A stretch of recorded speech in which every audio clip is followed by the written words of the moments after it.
આ વર્ષમાં પણ ઘણા બધા ગ્રહો પોતાની ચાલ બદલશે, જેનાથી બધા જ જાતકોના જીવનમાં ખૂબ પ્રભાવ પડશે. હવે આ પ્રભાવ હકારાત્મક પણ હોય છે અને નકારાત્મક પણ હોઈ શકે. નમસ્કાર દર્શક મિત્રો, ખબરછું.com પરથી હું દ્રષ્ટિ આપ સૌનું સ્વાગત કરું છું.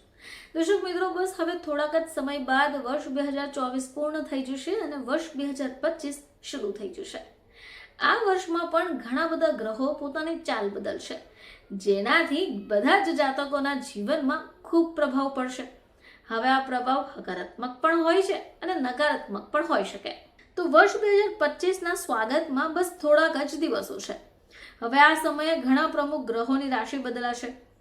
કર્મફળ દાતા શનિ પણ પોતાની રાશિ બદલશે, એટલે કે ગુરુ વક્રી અને મંગળનો પ્રભાવ તમને જોવા મળશે.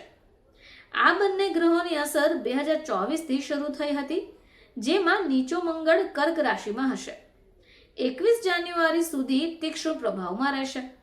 હવે આનાથી અમુક રાશિના જાતકો પર નવા વર્ષની શરૂઆતમાં જ અશુભ પ્રભાવ તમને જોવા મળશે. ચલો આજે આપણે જાણીશું કે ગ્રહોની બદલાતી સ્થિતિની અસર કઈ રાશિ ઉપર જોવા મળશે. મંગળ શું અસર કરી શકે?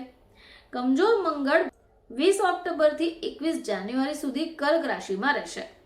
હવે આ પછી 21 જાન્યુઆરી વક્રી થઈ જશે. 25 ફેબ્રુઆરીએ મિથુન રાશિમાં આવશે. આપને એ જણાવીએ કે મંગળ કર્ક રાશિમાં હોય ત્યારે એની અસર પ્રબળ હોય છે. 3 એપ્રિલ 2025ના રોજ કર્ક રાશિમાં આવશે, જે 7 જૂન સુધી કેટલાક લોકો માટે અશુભ સાબિત થઈ શકે.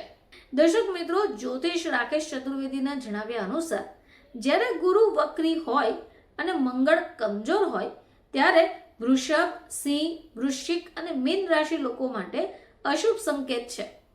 હવે આવી સ્થિતિમાં આ રાશિના લોકોને આર્થિક સમસ્યા, સ્વાસ્થ્ય સમસ્યા, પદ, માન સન્માનની ખોટનો સામનો કરવો પડી શકે એમ છે અને અકસ્માત પણ થઈ શકે એમ છે.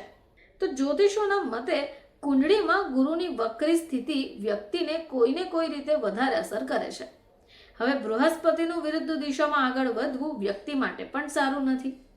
આ વ્યક્તિને પરેશાનીઓમાં મૂકી શકે એમ છે. હવે આ એવી સ્થિતિ છે જેમાં સાવધાન રહેવાની જરૂર છે.